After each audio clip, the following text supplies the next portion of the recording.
नामावली का जब गान करते हैं तो शिल्पिल्ले बाई का स्मरण आता है उसमें। सुत बिस दियो पूज शिल्पिल्ले भक्ति रशीली पाई।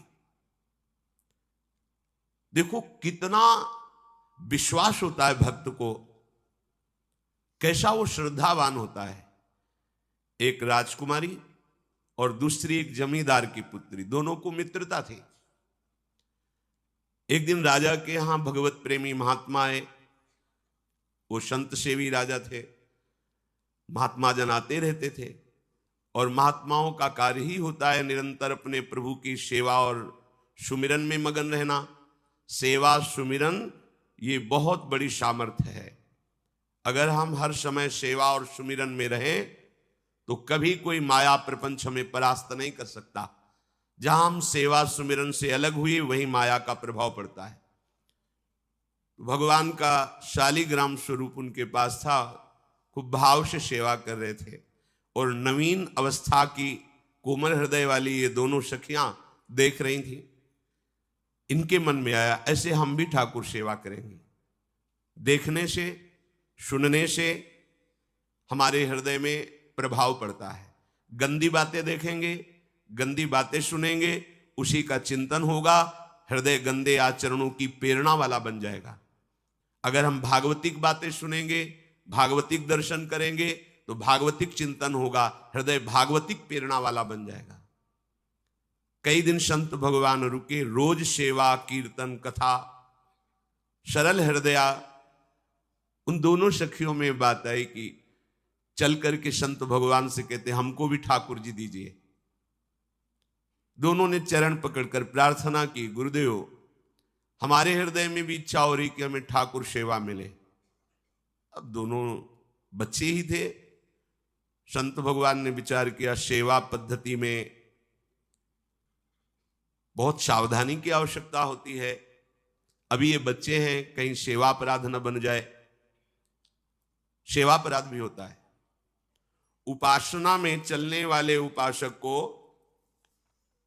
सेवा अपराध और उप सेवा अपराध 32 ये 64, इन पर सावधान रहना चाहिए। ये गलती नहीं होनी चाहिए। जैसे आप ठाकुर सेवक हैं, अपने घर में सेवा विराजमान किए हुए हैं। अब जैसे आपको ठाकुर जी के दर्शन के लिए जाना है, जहां तक ठाकुर जी के दर्शन करने के लिए जाना है, हो सके तो पादुका ना पहने, नंगे पैर दर्शन करने जाए। यदि आप में ऐसी सामर्थ्य नहीं है किसी कारण से, तो सीढ़ियों में पादुका नहीं पहनना चाहिए। जहां से मंदिर की सीढ़ियां हैं, पादुका उतार कर माथा रखकर सीढ़ी में फिर चढ़ना चाहिए। खड़ाओं या पादुका पहन करके श्री विग्रह के दर्शन करने के लिए जाने में फिर अपराध लगता है। अरे अपने मालिक के दर्शन करने जा रहे हैं, स्वामी के दर्शन करने जा रहे हैं, प्रभु के दर्शन करने जा रहे हैं, तो अपनी कुटिया से और मंदिर तक नंगे पैर जाना चाहिए। ये भावना रखनी चाहिए। भरत जी जा रहे हैं प्रभु के दर्शन करने के लिए, अयोध्या से पैदल ही चले थे, तो सुकुमार चरणारविंद तो बड़े बड़े फफोके छाले पड़ गए थे। वशिष्ठ जी ने देखा, सबने मिलकर भरत जी से कहा पालकी पे बैठ जाइए। तो उनका हाँ, मेरे प्रभु यहां नंगे पैर चले हैं और मैं पालकी पे बैठ जाऊं? उचित तो यह है कि अपने प्रभु के दर्शन के लिए मैं जा रहा हूं, तो जहां जहां प्रभु के चरण पड़े वहां मेरा शीश पड़े, अर्थात सिर भर जाऊं। उचित असमोरा सबते सेवक धर्म कठोरा। यहां मैं सर के बल चल के जाऊं पर असमर्थ हूं। तो आप कह रहे हैं पैर में छाले पड़ गए, आप सवारी में बैठ जाइए, ऐसा नहीं हो सकता।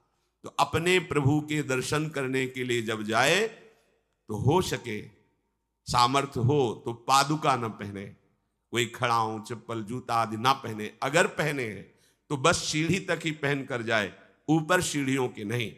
इतने सुकुमार मत बनो, ये आग में जलाया जाएगा शरीर, ये गाड़ दिया जाएगा शरीर, इससे ज्यादा प्यार ना करो। अब इतना दृढ़ विश्वास कि ये बच्चे हैं, सेवा भाव कैसे पूर्ण कर पाएंगे?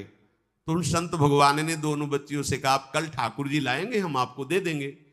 तो गांव में घूमे तो आसपास गोले गोले से पत्थर मिले, पत्थर लाए 2 और कहा कि ये लो तुम्हारे ठाकुर जी हैं। दोनों को दिया। देखो, गुरु वचनों पर और गुरु प्रदत्त सेवा वस्तु पर कितना भाव होना चाहिए। उन्होंने दृढ़ विश्वास किया कि मुझे भगवान गुरुदेव ने दिया, ये भगवान है मेरे। दोनों ने अपने हृदय से लगाया। अब एक जमींदार की पुत्री थी, एक राजकुमारी, स्वर्ण के सिंहासन में, और उनका नाम रखा सिलपिल्ले ठाकुर। सिल मतलब पत्थर, तो उनका तुम्हारे ठाकुर का नाम सिलपिल्ले गोविंद है। दोनों सिंहासन पर रखकर आराधना करती। भाव प्रतिपल बढ़ता गया, नाम निरंतर जप। गुरु प्रदत्त ठाकुर पर विशेष चमत्कार हृदय में प्रकट होता है यदि उन्हीं की नियमावली से चलो। अपने मन से बाजार से खरीद लाए, विराजमान किए हैं, कभी सेवा की कभी नहीं की, वो भी अच्छा है, कम से कम भागवतिक भाव तो है। लेकिन सिद्धि जो प्राप्त होती है वो गुरु कृपा से, गुरु प्रदत्त ठाकुर से। जैसे धन्ना जी को भांग के बट्टे में ठाकुर जी प्रकाशित हो गए, गुरु प्रदत्त। अब ये सखियां जब बड़ी हुई तो इनके ब्याह की बात हुई। तो जो राजकुमारी थी, उनका राजकुमार से किसी से ब्याह तय हुआ, ब्याह हो गया। अपने माता पिता से जब विदाई ली तो अपने ठाकुर जी को जो सिंहासन में थे, सिंहासन से एक सुंदर पेटी में से और गोद में रखकर, और अंदर ही अंदर जल रही है कि प्रभु मैंने प्रीतम आपको माना है, संसार के व्यवहार में ये प्रीतम बना हुआ है, पर प्रभु हमारे प्रीतम दो नहीं हो सकते, हमने हृदय से आपको माना। इसी विचार में वो बड़ी उदास है।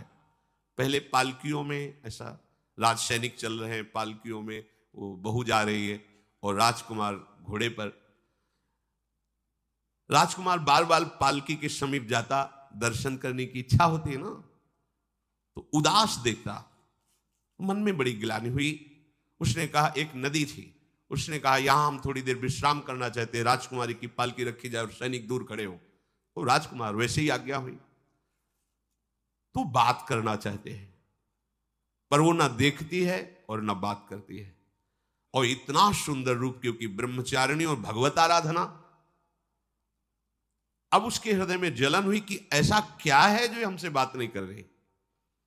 बस बार बार ऐसे पिटारी खोल के ऐसे ठाकुर जी को देखती। नाम जप और सेवा के प्रभाव से वो सिल नहीं रह गया था, वहां उसको सांवरे श्याम सुंदर की झांकी मिलती थी। जब अपने शिल्पिल्ले ठाकुर जी को देखती तो ललित त्रिभंगी श्री लालजू महाराज श्याम सुंदर दिखाए, अत्यंत आसक्ति। गुरु प्रदत्त किसी भी शब्द में, किसी भी वस्तु में दिव्यता होती है, बस हमारी भावना होनी चाहिए। अरे बोले ये हम नहीं दे सकते, ये गुरु प्रदत्त है, नहीं हम प्राण दे सकते हैं, लेकिन ये नहीं। जिसका गुरु वचन पर, गुरु प्रदत्त वस्तु पर, गुरु प्रदत्त ठाकुर पर दृढ़ निष्ठा हो गई, वही सिद्ध हो जाता है। अब उसने समझ लिया कि पिटारी में जो कुछ है यही हमारे और राजकुमारी के बीच में बाधा है। दो चार दासियों को बुलाया और कहा इनको बातों में उलझाओ, पिटारी पीछे हमें दो। और प्रवीण दासियां उनको विनोद भाषा में, हंसी मजाक में बात, लेकिन वो उदासीन। धीरे से गोद में पेटी थी, ले ली, हम लिए हुए हैं, आप बातचीत में सारा, और पेटी उनको दे दी। राजकुमार ने राजकुमारी से कहा यही पेटी तो हमारे आपके बीच में बात, फेंक दी नदी में। अब तो जो उसके हृदय में पीड़ा हुई, भारी व्याकुलता। अब राजकुमार सैनिकों के साथ तुरंत पालकी उठवाई, महल ले गया। पर वो आसक्त है, इतनी सुंदर राजकुमारी, क्योंकि भागवतिक तेज से संपन्न में आकर्षण होता है। राजकुमारी ने कहा यदि हमारे ठाकुर नहीं तो मैं नहीं, आज से अन्न जल त्याग, प्राण त्याग दूंगी। अगर हमारे ठाकुर जी हमारे समीप नहीं तो आज से अब एक बूंद कैसे पिए? अपने ठाकुर को भोग लगा के पाला है और ठाकुर जी फेंक दिए गए। भारी व्याकुलता, जैसे मीरा जी कहते दृश्य बिन दुख न लागे नैन, न रात में नींद है न दिन में अन्न जल है, व्याकुलता। अब भयभीत हो गया राजकुमार। पूरा महल इस विषाद से हो गया कि अगर नवीन राजकुमारी प्राण त्याग देती है तो क्या होगा लोक समाज में, कि अभी नवीन राजकुमारी गई, ये लोग ऐसे निर्दयी हैं कि ऐसा व्यवहार किया कि उसने प्राण त्याग दिया। राजकुमार घुटने में आ गया, घुटने टेक कर राजकुमारी से कहा मैं तुम्हें दुखी नहीं करना चाहता, पर मैं तुमको छोड़ भी नहीं सकता। अब हमें आप वो उपाय बताओ जिससे आप मुस्कुरा दो, आप प्रसन्न हो जाओ। तो उनका, हम अपने ठाकुर के बिना जीवित नहीं रह सकती। यदि आप हमें जीवित देखना चाहते तो हमारे ठाकुर जी ला के दो। ठाकुर जी को नदी में फेंक दिया था। पारिवारिक जनों के साथ राजकुमार उस नदी के तट पर गए और राजकुमारी से कहा, तुम्हें इतना प्रेम ठाकुर जी से, तो तुमसे ठाकुर जी कितना प्रेम करते हैं? अगर तुमसे ठाकुर जी प्रेम करते हैं तो मुझे प्रमाणित कर दो, तो मैं जीवन भर तुम्हारी आज्ञा में रहूंगा। अच्छा, तो तुम ये देखना चाहते हो कि ठाकुर जी हमसे कितना प्रेम करते हैं? हाथ फैलाया और आर्त भाव से पुकारा कि गोविंद, अब आपके बिना मैंने जीवित नहीं रहना। अंदर से जे ही प्रार्थना की तो जल से सिंहासन सहित सिलपिल्ले भगवान जैसे कोई वायु के प्रवाह में आ रहा हो, ऐसे आए और छाती से चिपक गए। पूरा परिवार, राजकुमार ये देख रहा था।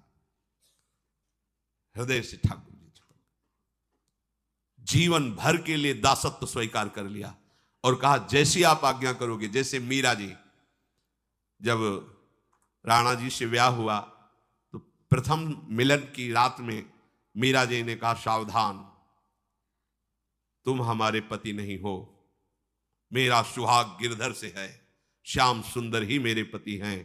व्यवहार में तुम पति बने हो। यदि हमारी बात समझ पा रहे हो तो जीवन में कभी हमारा स्पर्श मत करना। ये जीवन केवल गिरधर के लिए, दूसरे के लिए नहीं। उतर गए शैया से और जैसे सेवक होता है, बोले, अहो भाग्य, मुझे ये सौभाग्य मिला कि इतनी महाभागवती की सेवा करने का। एकांत में मैं सदैव तुम्हारे शिष्य की तरह बर्ताव करूंगा, पर समाज में तुम्हें बहू की तरह बर्ताव करना होगा, नहीं तो लोग जीने नहीं देंगे। समाज में पत्नी की तरह और एकांत में गुरु शिष्य के। तुम हमारी गुरु होगी और हमसे ऐसा ही बर्ताव राणा जी ने, ऐसा ही उस राजकुमार ने दिया। हमारी भागवतिक निष्ठा ऐसी होनी चाहिए कि जो गुरु जी ने मंत्र दिया है, जो गुरु जी ने उपासना दी है, उसमें दृढ़ विश्वास होना चाहिए। हमारे अंदर किंचन मात्र फिसलाव नहीं होना चाहिए। और आगे जो महामहिम सूत्र है, जब तक हमारा मन प्रभु में समर्पित ना हो जाए तब तक पाप होने की संभावना होती है। बड़े बड़ों से चूक हो जाती है। इसमें यह नहीं कहा जा सकता कि हम इतने वर्ष से साधन में लगे, हमसे चूक नहीं होगी, ये तो भूल जाना। बड़े बड़ों से चूक करवा देना माया का कार्य होता है, पर जिनका मन प्रभु को समर्पित हो गया है उनसे चूक नहीं हो सकती। इसलिए जो अगला सूत्र वर्णन किया कि जितने भी पापाचरण होते हैं वो सब मेरे से होते हैं, ऐसा उपासक दृढ़ निश्चय करे। ऐसा नहीं कि पापाचरण भगवान से, भगवान करा रहे हैं। जिन लोगों का एक प्रश्न होता है कि जब सब कुछ भगवान करा रहे हैं, भगवान की इच्छा के बिना पत्ता भी नहीं हिलता, तो जो हम पापाचरण, गलत आचरण, वो भी तो भगवान ही करा रहे हैं। इस विषय को समझना है। आज के समाज का जो मानसिक स्तर है, जब हम त्याग की बात करते हैं कि गंदे आचरण नहीं करने चाहिए, तो जो समझाया जाता है और जो समझ है आज की आधुनिक, वो ये समझ है, कुछ ऐसे जनों ने ये निर्धारित भी किया है कि बहुत भोग कर लेने पर फिर समाधि की प्राप्ति होती है। अगर ऐसा होता तो लाखों लोग समाधि को प्राप्त होते, लाखों लोग बिना साधना के। क्यों? बचपन से लेकर के पूरे जीवन तक भोग ही भोग रहे, सब समाधि में पहुंच जाते। प्रायः सबके दिमाग में बात बैठी है कि अगर हम भोग ले तो हम मन को समझा सकते हैं, लेकिन आप बात अनुभव की समझ लीजिए कि आप भोगने के लिए जे ही गए तो मन के गुलाम बन करके गया, वो कभी तुम्हें मुक्त होने का अवसर नहीं देगा। और आज तक किसी ने भी ऐसा नहीं कहा भोग भोगने के बाद कि आज के बाद मैं प्रण करता हूं, मैंने जान लिया कि इसमें सुख नहीं है, आज के बाद कभी भोग नहीं भोगूंगा। कभी किसी ने नहीं कहा। सबको इस दलदल में गिरने के बाद सदगुरु या भगवान ने ही निकाला है। स्वयं आज तक कोई निकल नहीं पाया, कोई नहीं निकल पाया। ये ऐसा दलदल है। पर लोगों की भ्रांति रहती है कि ये जो मेरा मन जिन भोगों के लिए लालायित हो रहा है, उन भोगों को खूब भोगूं, फिर बाद में अनुभव जब हो जाएगा तब हम इनका त्याग करके फिर भजन मार्ग में चलेंगे। जो भजन मार्ग में चलते हैं उनके मन में भी लगा रहता है कि अगर एक बार भोग लूं तो मन को समझा तो सकता हूं। यह है आधुनिक सोच, यह है हमारे मानसिक सोच का स्तर। सब लोग देख लीजिए। अब भागवतिक सोच और शास्त्र सिद्धांत का जो मत है वो ये है, ये डंके की चोट से गाया गया है और इसी मार्ग में चल करके समाधि को प्राप्त हुए महापुरुष। एक भी कोई ऐसा समाधिस्थ महापुरुष बता दिया जाए विश्व में जिसने भोगों के भोगने के बाद समाधि को प्राप्त हुआ हो। जैसे हम भोजन कर लेते हैं तो लगता है अब कुछ नहीं, लेकिन 6 घंटे व्यतीत होते होते पर्चा बन जाएगा कि ये चीज फिर चाहिए खाने को। ऐसे ही कोई भोग भोगने के बाद कुछ क्षण के लिए उससे विरति हो जाती है, ठीक है, लेकिन फिर कुछ मिनट होने के बाद फिर नई स्फुरणा, नया संकल्प, नई क्रिया, नई भोग वासना सब हृदय में देख लो। इसके लिए किसी और से सलाह लेने की जरूरत नहीं।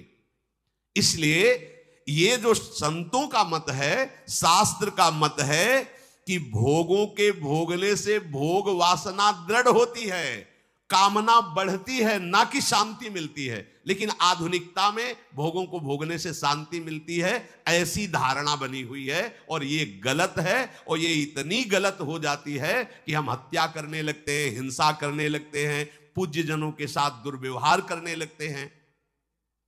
आज तक भोगों में इति नहीं हुई। देवयानी जी भगवान शुक्राचार्य जी की पुत्री हैं। वो इतनी सुंदर हैं कि कोई अप्सरा भी उनसे होड़ नहीं कर सकती, क्योंकि भगवान शुक्राचार्य की पुत्री जितेंद्री, पवित्र, भगवद आराधन संपन्न। बड़ा प्रसंग है, उसको ना लेते हुए हम सारांश में बता रहे। वृषपर्वा की पुत्री शर्मिष्ठा, ये असुर राजकुमारी है, दैत्यराज वृषपर्वा, उनकी पुत्री शर्मिष्ठा, और दैत्य गुरु भगवान शुक्राचार्य उनकी पुत्री देवयानी बड़े समाज के साथ जंगल में गई हुई थी। एक बड़ा दिव्य सरोवर था, तुलसी में सब राजकुमारियां स्नान कर रही थी। अचानक वहां से कोई महात्मा निकले तो जल्दी में सबने वस्त्र धारण किए। तो शर्मिष्ठा के वस्त्र देवयानी ने और देवयानी के वस्त्र शर्मिष्ठा, वो महात्मा निकल गए। वहां कोई उनको टिकना तो था नहीं। देवयानी ने देखा कि मेरे पवित्र वस्त्र, देवयानी ने वस्त्र धारण नहीं किया शर्मिष्ठा के। जो महात्मा चले तो देखा कि हमारे वस्त्र ये राजपुत्री शर्मिष्ठा धारण किए। तो उनका तुझे पता है मेरे वस्त्रों को स्पर्श करने का भी तेरे को अधिकार नहीं, तूने धारण कैसे कर लिया? तो उनका ज्यादा मत बोल, इतना गुमान करके मत बोल। जैसे सब सेवक पलते हैं मेरे महाराज से, ऐसे तेरा पिता और तू भी मेरे महाराज के द्वारा ही पोषित है, क्योंकि वो तो राजा है, सारी सेवाएं वही देते हैं। ऐसा नहीं बोलना चाहिए, क्योंकि गुरु पुत्री है, आचार्य पुत्री है और सम्माननीय है। पर ऐसा वो बोल गई शर्मिष्ठा। देवयानी ने कहा तुझे पता है अगर मेरे पिता की दृष्टि बदल जाए तो 2 मिनट में देवता तेरे पिता सहित संपूर्ण राज्य को नष्ट कर देंगे। मेरे पिताजी के भय से ही देवता आक्रमण नहीं कर। शुक्राचार्य मंत्रवेत्ता है। ज्यादा बात बढ़ गई तो राजकुमारी का शासन चलता है। उसने कहा इस गुरुपुत्री को उठाकर कुएं में डाल दिया जाए। और उस समय वस्त्र धारण नहीं की हुई थी, उनको उसी स्थिति में डाल दिया गया और वो चली गई। उसी समय शिकार खेलने के लिए महाराज ययाति चक्रवर्ती सम्राट तो आवाज सुनी। सैनिकों ने बताया कि कोई देवपुत्री है, दिव्य तेज प्रकाशित हो रहा है उनके शरीर से, और दूर से देखा है ऐसा लग रहा है कि शायद वो वस्त्रहीन भी है। उन्होंने कहा तुम लोग दूर जाओ, और स्वयं महाराज ययाति गए और उनको तो जब हाथ पकड़ के निकाला और अपने वस्त्र से उनको आवेष्टित किया तो उन्होंने कहा कि हमारी आर्य मर्यादा है, एक बार आपने हमारे शरीर को देख लिया और हमारे हाथ को पकड़ लिया, अब आप हमारे जीवन भर के लिए पति स्वरूप हैं, स्वीकार कीजिए। तो उन्होंने कहा कि देवपुत्री मैं तो आपका परिचय भी नहीं जानता हूं, आप कौन हैं? तो उन्होंने कहा भगवान शुक्राचार्य की पुत्री देवयानी। घुटने पे हो गए तत्काल। उन्होंने कहा इतने बड़े महापुरुष की पुत्री के साथ मैं ब्याह कर सकूं, मेरी सामर्थ्य नहीं। क्योंकि मैं क्षत्रिय कुल में प्रकट हुआ राज परिवार से हूं, और वो तो देवताओं के द्वारा भी वंदनीय है शुक्राचार्य जी, तो उनका आप निश्चिंत रहो, ये विषय मैं संभालूंगी, पर आप मेरे पति हैं, ये स्वीकार कीजिए। बोले यदि शुक्राचार्य जी इस पर राजी हैं तो हम ये बात स्वीकार करते हैं। शुक्राचार्य जी विलंब होने के कारण व्याकुल ही थे। देवयानी जी ययाति जी को लेके गई, बड़ा प्रसंग है, पर उन्होंने कहा जब आप राजी हैं तो हम राजी हैं।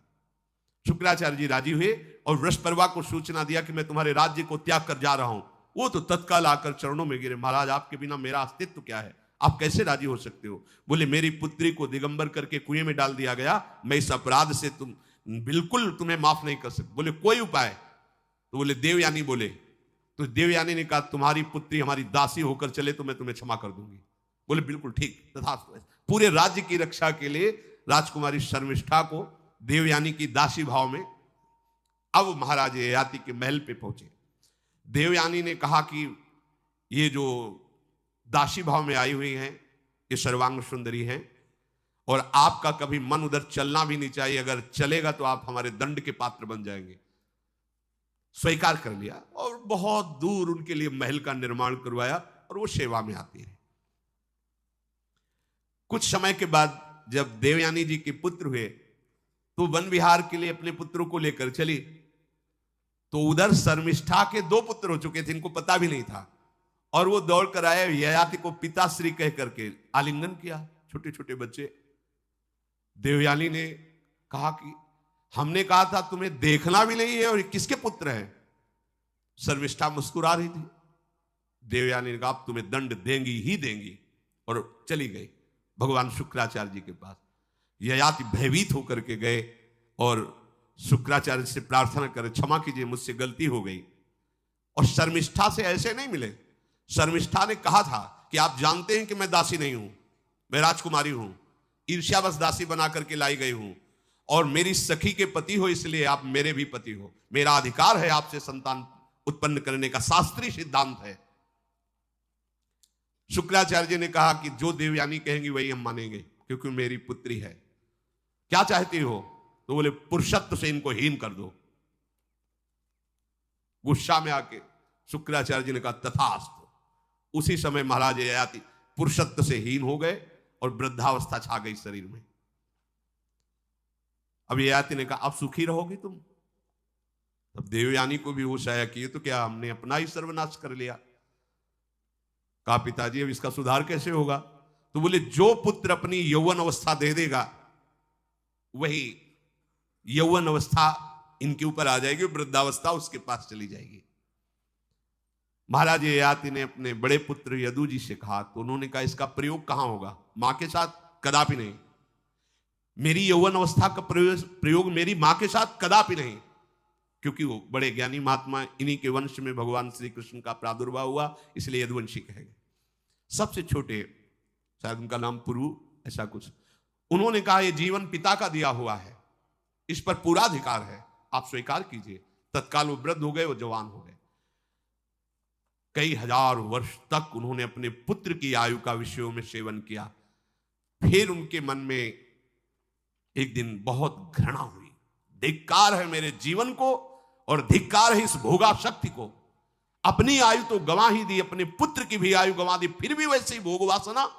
तो उन्होंने सबको शिक्षा देने के लिए बात कही, यत् पृथिव्यां व्रीहि यवं हिरण्यं पशवः स्त्रियः न दुह्यन्ति मनः प्रीतिं पुंसः कामः तस्यते न जातु कामः कामानाम् उपभोगेन साम्यति हविषा कृष्णवर्तमेव भूय एवाभिवर्धते यदा न कुरुते भावं सर्वभूतेष्वमङ्गलं समदृष्टेस्तदा पुंसः सर्वा सुखमया दिशा या दुस्त्यजा दुर्मति भीर्जीर्यतो या न जीर्यते ताम तृष्णा दुःख निवहाम शर्म कामो द्रुतम त्यजेत।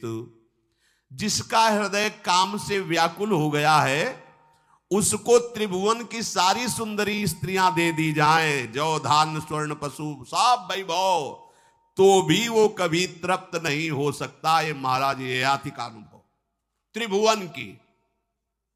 विषय भोग भोगने से भोग वासना शांत नहीं होती, वरम और प्रबल हो जाती है। जैसे घी की आहुति डालने पर आग भड़क उठती है, वैसे ही भोगों को भोगते ही रहने पर भोग वासनाएं प्रबल रूप धारण कर लेती है और वो इतना कमजोर हो जाता है कि सोचता है मैं इसके बिना जी नहीं सकता। जब मनुष्य किसी भी प्राणी से राग कर बैठता है तो उसके हृदय की सामर्थ्य नष्ट हो जाती है। किसी भी, देखो ना, छोटे छोटे नशाओं में इतना हम आसक्त हो जाते, अब हम इसके बिना जी नहीं सकते। किसी भी वस्तु का जब हम भोग करते, इसके बिना जी नहीं सकते। इसलिए सबको संदेश महाराज याति देते हैं, यदि तुम अपनी कामना को शांत करने वाले, रोकने वाले बन गए तो दसों दिशाएं तुम्हारे लिए सुखमयी हो जाएंगी। विषयी पुरुष को तृष्णा रात दिन जलाती रहती है, बहुत भोग भोगने पर भी वो कभी शांति या तृप्ति प्राप्त नहीं कर पाता। इसलिए जब हम भगवत मार्ग में चलते हैं तो ये तृष्णा और कामना ये डाइन की तरह हमारे हृदय में लगी रहती है। तृष्णा, भोगे हुए भोग को बार बार भोगने की इच्छा। कामना, सुने हुए देखे हुए भोगों को भोगने की इच्छा। तो उपासक जब तक अपने मन को प्रभु में नहीं दे पाता तब तक मन ये धोखा दे देता है। इसलिए बहुत सावधान रहना चाहिए। प्रभु की शरण में हो करके नाम जप करो और सदैव गुरुजनों की आज्ञा पर रहो, तो ये काम, कामना, वासना, ममता, आसक्ति, राग, द्वेष ये तुम्हें बांध नहीं पाएंगे। इनकी कृपा से आपको भगवत साक्षात्कार हो जाएगा। गुरु वाणी, संतों की वाणी ये हमारा जीवन बन जाए। अगर ये जीवन नहीं है तो फिर मन हमें ऐसी जगह फंसा देगा जहां से हम निकल नहीं पाएंगे। इसलिए सावधान होकर जीवन व्यतीत कीजिए। बड़ा अमूल्य जीवन है। अमूल्य जीवन का लाभ है भगवत प्राप्ति, भगवत साक्षात्कार। श्री राधा वल्लभ लाल।